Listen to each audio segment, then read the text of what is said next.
Is the Memefi Airdrop a golden ticket to crypto riches, or just another cleverly disguised rug pull waiting to happen? Let's dive in and dissect this thing. First, let's scope out the hype. We're hitting up Memefi's website. Look at the promotional language.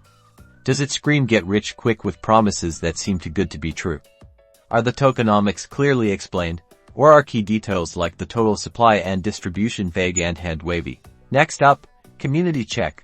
Head over to Twitter, Telegram, Discord, wherever the Memefi community hangs out. Look past the obvious hype. Are there genuine discussions, or is it just bots and shills?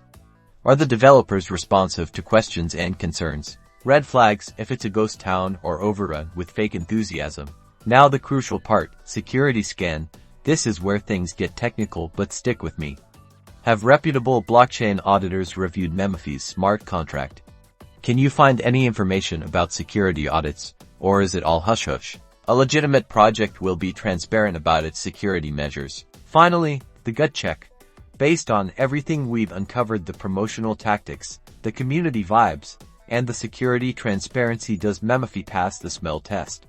Trust your instincts. If something feels off, it probably is. Don't FOMO into potential scams. So, scam or legit, ultimately, the decision is yours. Do your own research, weigh the evidence, and only participate if you're comfortable with the risk. Let me know what you think in the comments below, and stay safe out there in the wild west of crypto.